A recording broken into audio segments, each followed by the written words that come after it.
This is Dr. Rob Harder with the Nonprofit Leadership Podcast, Making Your World Better. What does it take to be an effective nonprofit leader today? What are the biggest challenges? What are the biggest obstacles? How should nonprofits fundraise in an economy that is constantly changing? All of these reasons combined led me to start this show. And it's my hope that through this series, people can learn not only what it takes to be an effective nonprofit organization, but to hear from effective leaders who are successfully making a positive impact in their communities. We hope you enjoy the show as together we hear how they are making their world better. Hello, podcast listeners. Thanks so much for tuning in today.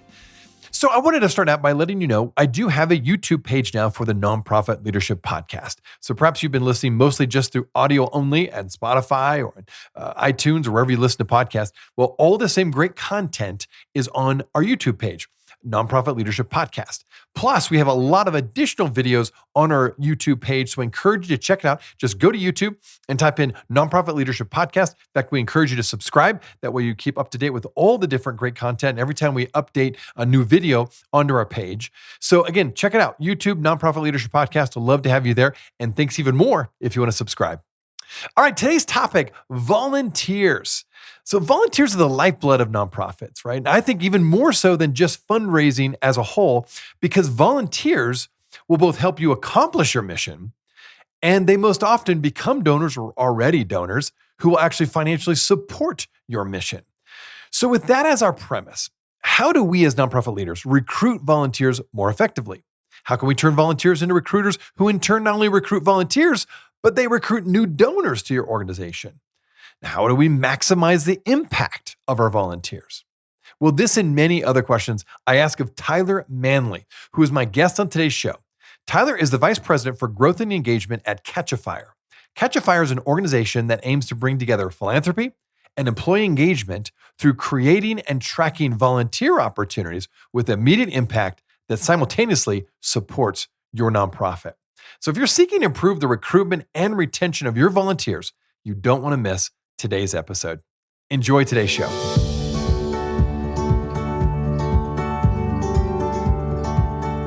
This podcast is sponsored by DonorBox. DonorBox, helping you help others with the best donation forms in the business.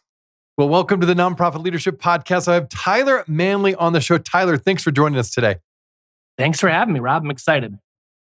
Absolutely. Well, there's no doubt about it. Volunteers are the lifeblood of any nonprofit. In fact, I've had a lot of people talk about fundraising, which of course is also, you could maybe consider that the lifeblood, but I feel like volunteers perhaps even more so, because not only do they help you accomplish your mission, they're often your donors as well. So they kind of do both things of supporting it financially, but also supporting the mission itself. So as you want to engage the community, as any nonprofit does, the more volunteers you have a bigger impact, right? You want more volunteers as a part of that process. So today I want to ask you a series of questions on how we as nonprofit leaders, which as far as I can tell from my listener base, most of my listeners are nonprofit leaders themselves. They're being paid to lead a nonprofit organization, whether that be executive director role, director of development role.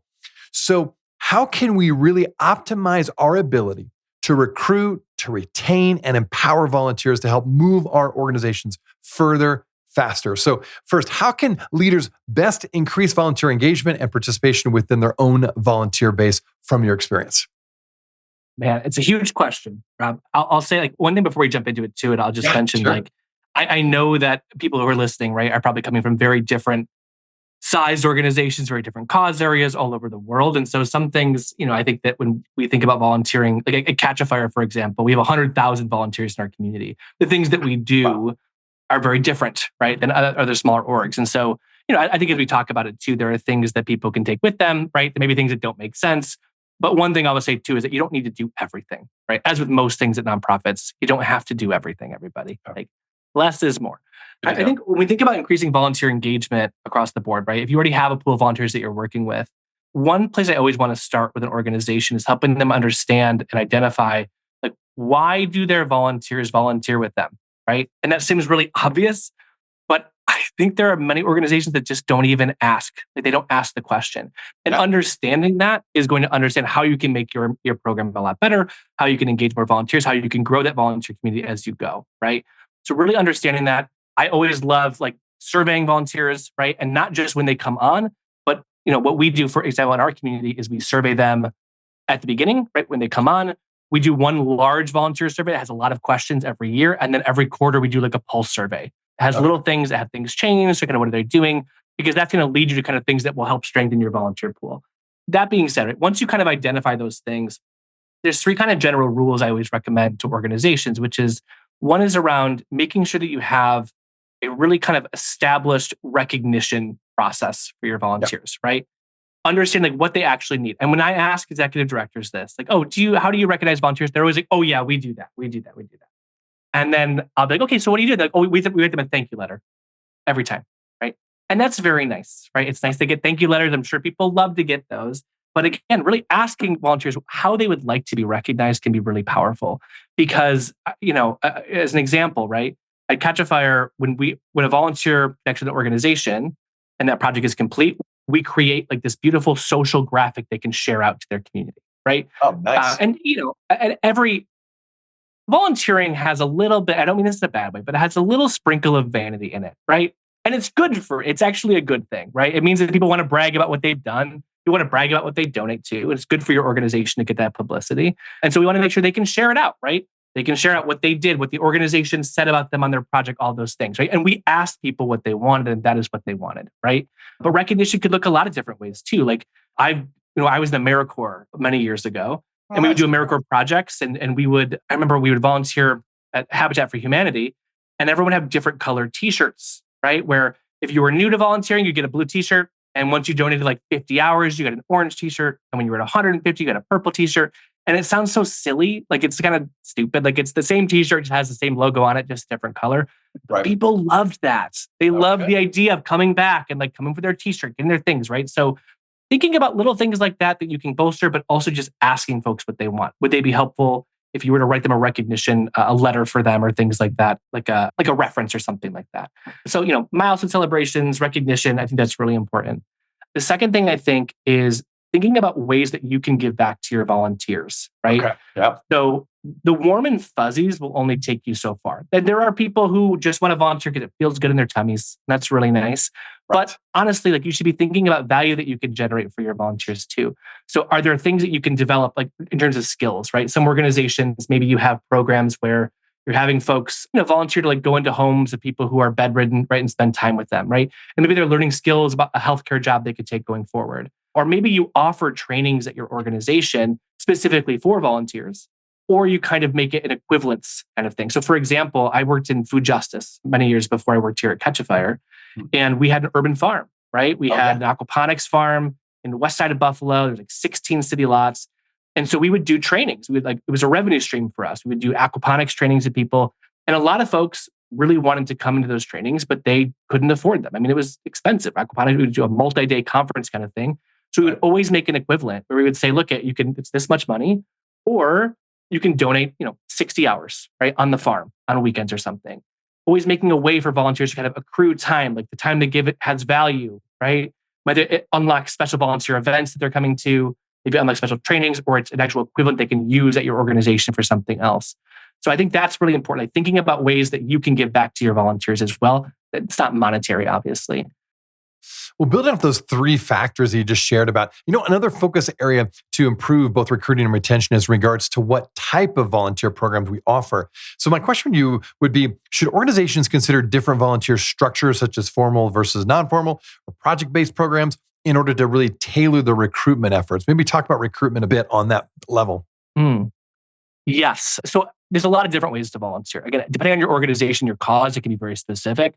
The way I like to think about it is like there's three big buckets, right? And there's, a ton of little buckets off of each of these. But the big three, right? Hands and hearts volunteering. That's like any in-person, American Cancer Society, coming to the rally, coming to an event, at a shelter. And there's programmatic volunteering. And that's more like you're having folks come in and do tutoring with kids, right? Or you're having people come run a summer camp or something. Right. They're delivering the programming that you're doing in an organization. And then there's skills-based volunteering, right? Which is what I have dedicated most of my life to, right? And this is where a professional is coming in with professional skills to donate their unique skills to you. That could be someone building a website for you from scratch. It could be, someone helping with financial forecasting or your accounting or legal help, things like that, right? The first two, hands and hearts and programmatic, again, I think are going to be cause specific. So there are organizations like environmental causes are baked in, right? Hands and hearts. You're going to be at cleanups. You're going to be on the ground at camping trips, whatever it is, helping out. Personally, I think that's, depending on what you're doing, you should probably have some sort of volunteering program for each of these things. Although programmatic tends to be specific, right? If you perform surgeries or dentistry or something at your nonprofit, you probably don't want random people coming out the street and doing dentistry, right? So the programmatic volunteering could make sense. But the one I think that everybody should do, right, is skills-based volunteering. And I don't say that, obviously I'm biased because that's what I focus on, but I focus on it because I'm biased towards it, right? That to me is like letting people in to support you on graphic design or writing blogs for you or writing emails, whatever it is so valuable and so huge to do. And so when you think about like which ones you need, focus on like, what do you have the capacity to take on in terms of volunteer management? And then think about like, what are the actual needs that you do? And you don't have to do everything at once either, right? When you start thinking about the kinds of volunteer programs you want to start and begin, just do a couple at a time. Bring on 2 or 3 volunteers at a time, right? Because you're going to learn a lot in those small doses, right? Having a test and learn culture at your organization, I think is so valuable. Test it, try it, see how it goes, and then it can build from there. And if it doesn't work, kill it, right? Exactly. That's okay. One of the hardest things we do at nonprofits is we love adding new things and doing new things. We hate getting rid of programs that don't work. It is just as valuable, right? So, testing it out, trying it. But I think for those 3 buckets, like skills-based for everybody for sure. Hands and hearts, I think there is something magical about people meeting in person and doing labor. It's also, I think, more inclusive because anyone can usually come and do that. And I think, again, programmatic volunteering is going to be specific to the work that you're doing. Well said on that. Volunteers, no doubt about it, save organizations money, right? That's the period. I mean, that's one of the big reasons why you have volunteers for a nonprofit. If you're really trying to maximize your budget and be a good steward of the funds you do have lots of volunteers because that really does save money. In fact, there's a study, according to Independent Sector Study, volunteers are worth over $28 an hour on average. Now, the question is, how many volunteers do we need, right? And what kind of volunteers do we need? Do they need to be trained in certain areas or do they need certain time commitments that is consistent, say, every week? So how best can an organization assess how many and how often they need volunteers? Maybe you could speak to that. So the first thing you said, that volunteers save organizations money, period. I completely agree with that. They absolutely do, right? But one stipulation I'd add to that that's really important for us all to understand as nonprofits is volunteers are not free, right? They do not cost money, but they do cost time. And your time is incredibly valuable. I would argue that it's more valuable than money because you can always raise more money. You cannot raise more time. There's only so much that you can do. And so when you're thinking about value added from volunteers, there is a point of return there, right? Where it's like, actually, it's negative value to you. If you have too many that you can't manage or you're doing not a good job with it, right? Something that we do, so we focus again primarily on skills-based volunteering. Every time we match a volunteer with an organization, we scope out exactly like not just what the project is and what it will look like and all these things. We have a very specific part where we talk about how much time on the nonprofit's end they will spend managing that project. That's the number one number you should be thinking about is what capacity do you have? Because if you're a one-woman show running a nonprofit and I sent you 200 volunteers tomorrow, like, would you have 200x value? Like, no, you'd be probably like, what do I do with all these people? This is chaos, right? So thinking about what you can handle and take on. Again, the testing and learning is going to be huge.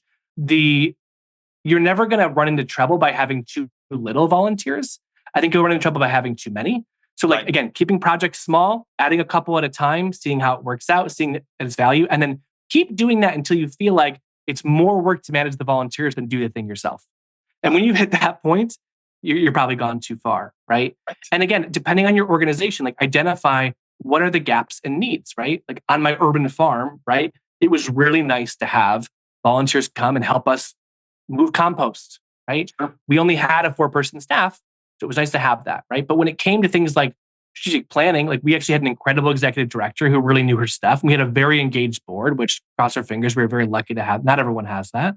And so we didn't need support there, right? So one thing you can do is like, if you've ever had a SWOT analysis, right? Of like strengths, weaknesses, opportunities, and threats to your organization, that's a great time to identify what are things that we can bring in volunteers to do. Again, not hitting a threshold where it's less helpful than helpful, and then kind of thinking it from there. But again, the biggest thing is testing and learning, right? Try things out, test it. If it doesn't work, it's okay.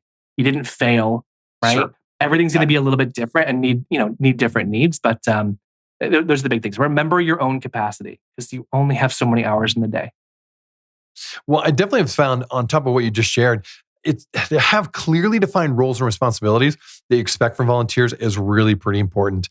So in your mind, how important is it to do something like, say, volunteers should read and sign a volunteer agreement? Like how rigid maybe it would be a good term, or how intentional should we be to actually formulate this process of having volunteers say, hey, I'm committing to this and I'm going to sign on that? Yes. Okay. Great question. So there's two different things here, right? The one about clearly defined roles and responsibilities. That is so crucial. If you're bringing in volunteers in any capacity, even what we mentioned, programmatic or hands and hearts, whatever it is, write a job description for it. Yeah. Like you should be able to articulate exactly what the role is, what it is not, and what it will look like when it's done. Right? It is really important that everybody knows exactly what's expected of them and what to expect from a volunteer when they come on. Yep. And sometimes organizations are afraid to do this because they don't they're like, oh, this person's working for free, so I don't want to, well, you can do whatever you want. Like, no, you need them to be helpful and they want to be helpful, right? So make sure that you're meeting the expectation on both ends, right? We always do that with all of our projects.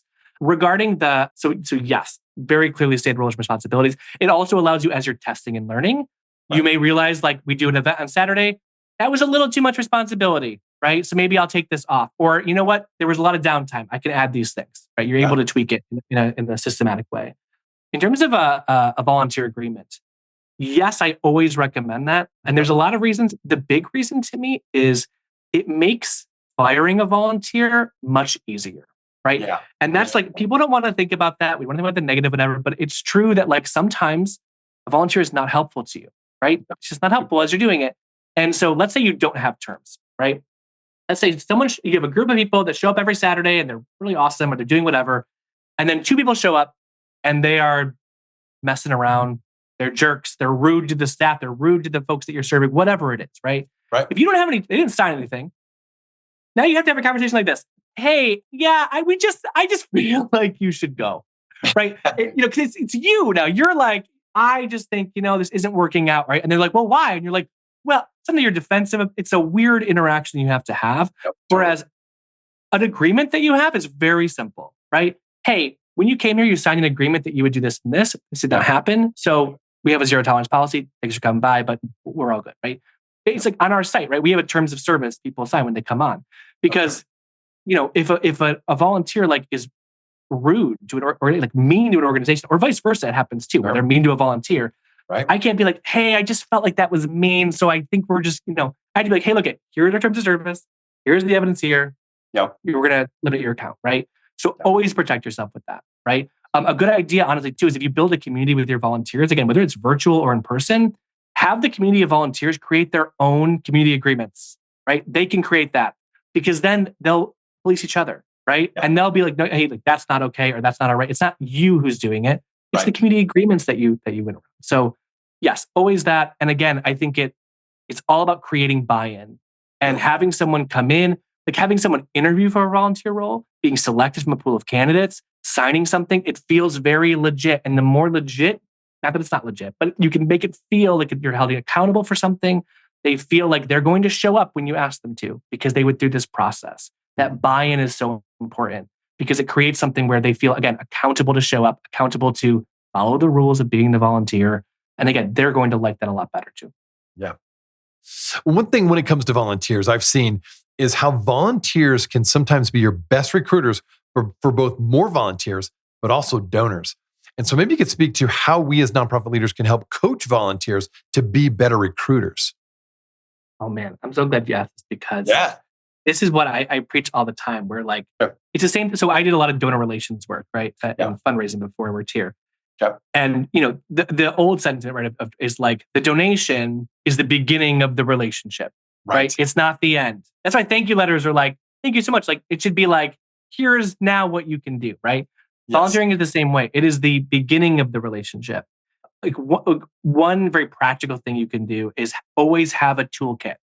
And when I say toolkit, people get freaked out like, oh God, I don't have time to create a toolkit. Like it's so simple, right? If someone volunteers with you, if it's a person, have a little folder or have an email that you send that has a Google Drive with like 3 things in it. It has like an elevator pitch of your organization, ways they can get more involved or ways they can donate, or a calendar of events that are coming up. Super simple. You can add things, stories, whatever you want to do, but have something that they get and that they can choose. And some people will just want to volunteer the one time and not come back. That happens, right? You don't fail them or something. What you're doing is creating the opportunity for someone to become a super volunteer or become a super donor, right? And you have to kind of plant the seeds, right, to harvest it. So I can't recommend that enough. And you mentioned before, like volunteers are the lifeblood of your organization. Right. To me, I think about it as networks. Your network is your lifeblood as an organization. The more people that you know is the more opportunities that are out there, right? Any person who is volunteering with you hangs out with people that would donate money to you. That's just a fact, right? Not everyone's out there volunteering with, an organization for like youth education. They probably have friends and family that care about that too, right? Because they have a culture that has made them want to do that. And so you should be tapping into them, especially with skills-based volunteers or anyone, right? If they're professionals, giving them a toolkit to give to their companies, right? A lot of corporations have corporate matching. A lot of companies are asking their staff, hey, what organizations are you interested in? We can give money to this year. Right. You can get a $10,000 check in the mail just because you sent a little toolkit to someone who volunteered with you one time. Right. So make sure that you're building that relationship, right? We've had volunteers become donors or advocates or sometimes board members, right? It's a perfect opportunity. These are people who are passionate about your cause. They have disposable income and they're into the work that you do. They are your donors, right? So make sure that you're putting them on that list because sometimes organizations are afraid to ask volunteers for money because they're like, well, they've already done so much. But that is a huge mistake. The way you should frame it is, hey, look, we're doing a donation right now. Like, we would love for you to fundraise for us, right? And send this link out to your friends. If they want to donate, they can, but they don't feel like you're asking them for money. They're asking your network for money, right? Sharing it on social media, spreading it out. So yeah, it is anyone who touches your organization is a potential donor, connection to a donor, connection to a large grant that you didn't have access to before, getting in rooms you wouldn't be able to avail it to. So yeah, definitely yes. We'll be right back. Are you looking for an easy and effective way to boost your nonprofit's donations? Look no further than DonorBox, the online fundraising platform that streamlines your fundraising efforts, maximizes donations, and simplifies giving for your supporters. With DonorBox, you can create beautiful donation forms, accept digital wallet payments, track donations, and send auto receipts. And the best part? There are no setup or monthly fees and no long-term contracts required. So what are you waiting for? Visit donorbox.org today to get started. That is donorbox.org. Hey friends, and thanks so much for listening to the Nonprofit Leadership Podcast. I want to let you know that I've recently become a professional certified coach. With my nearly 30 years of nonprofit experience, I know firsthand how hard you work as a leader. I also know how important it is to have someone you can call on to get help with the barriers, the leadership challenges that you will face both professionally and personally. And I really want people to thrive, to become all they were meant to become by providing coaching and consulting services. So if coaching is something you've always been interested in, but maybe weren't quite sure what it was all about, I encourage you to reach out. You can go to my website, robharder.com, or just email me at rob@robharder.com. I would happy to provide a free sample coaching session so you can determine if coaching is for you. All right, thanks again for tuning in. Now back to the show.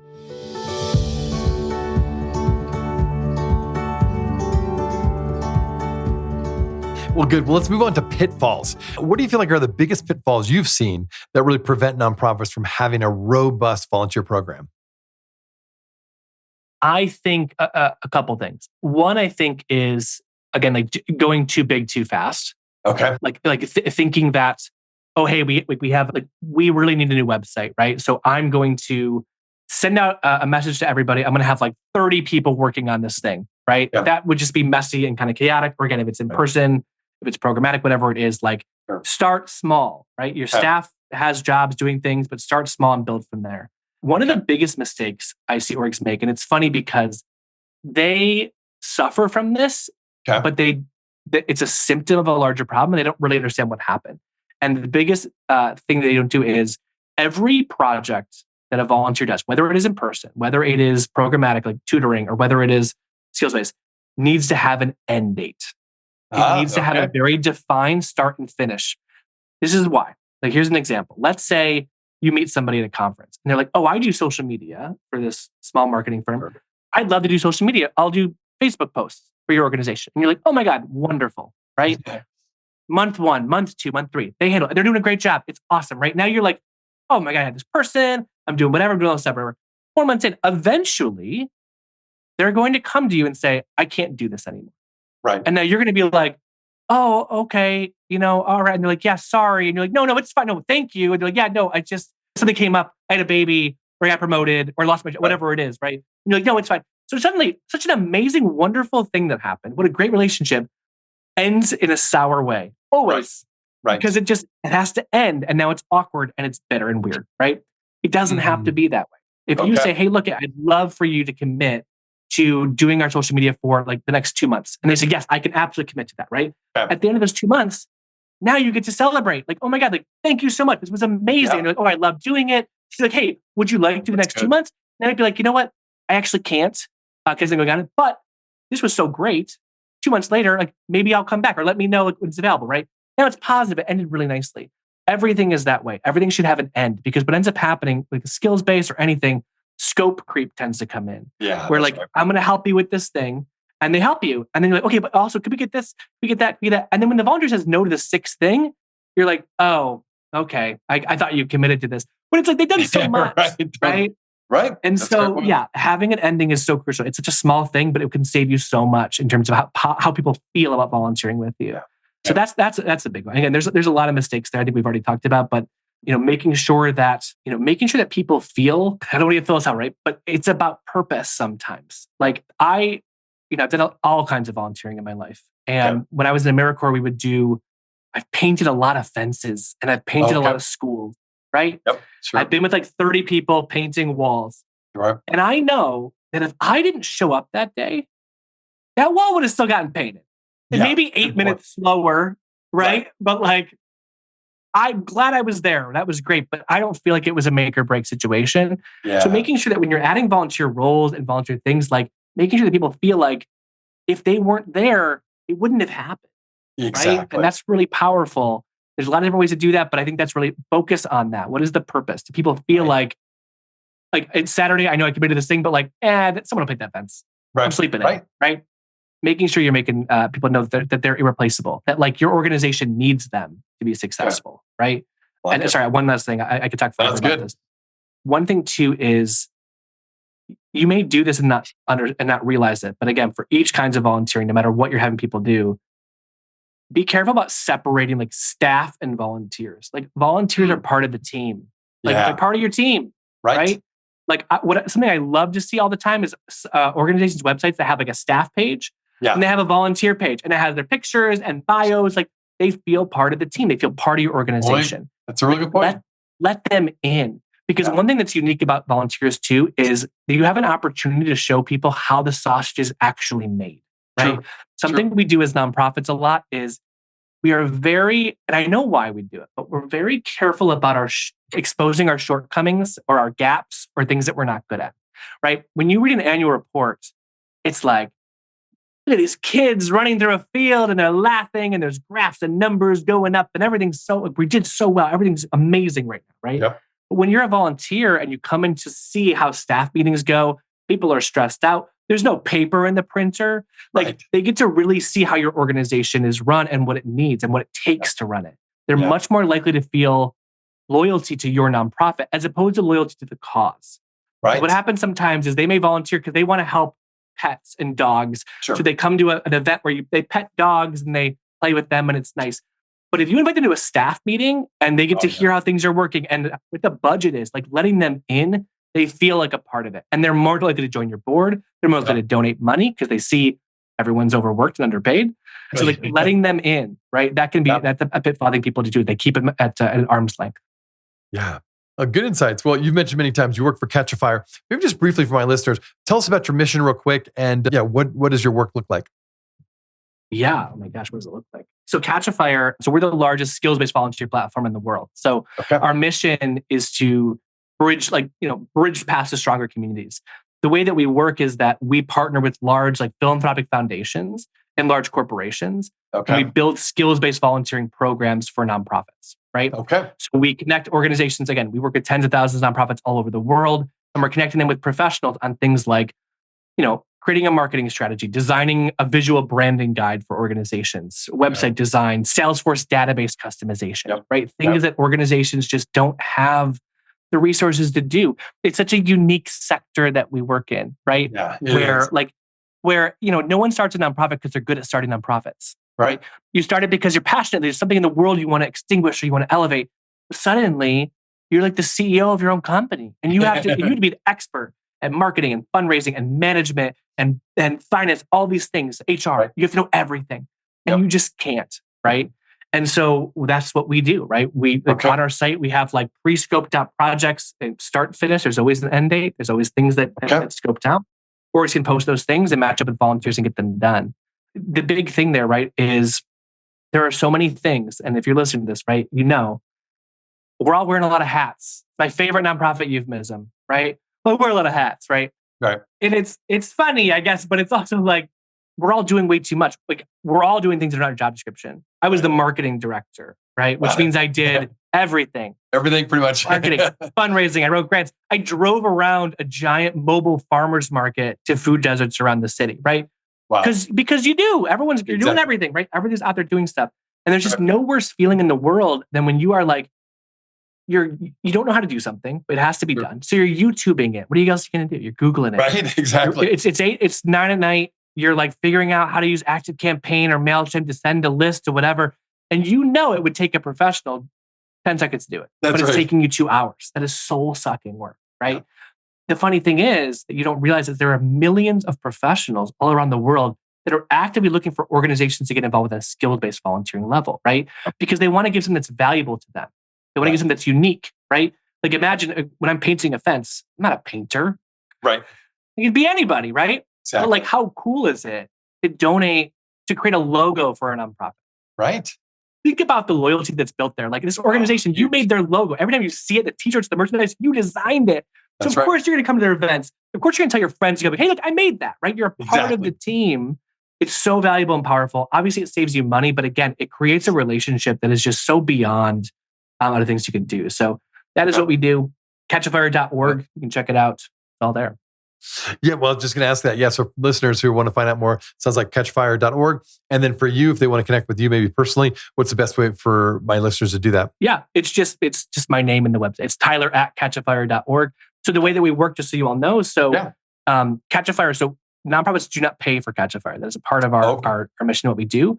It is free to them. But the way that we work is we partner with large foundations and companies, and they sponsor memberships to organizations. So if you hear this and you've got an email from your local funder or a company, you have access, get on and start using this. You're missing out. If you don't, if you come to our site, register at the corner, join the waiting list, right? What that does is we'll email you in it could be a couple days, it could be a couple months. We'll let you know when we add you to a list, and you have access forever. Right? Okay. It's unrestricted. You can post as many things as you want, do what you want to do. We're looking for foundations that are looking for like your cause area or your region, whatever it is. So catchafire.org, check it out. You're there.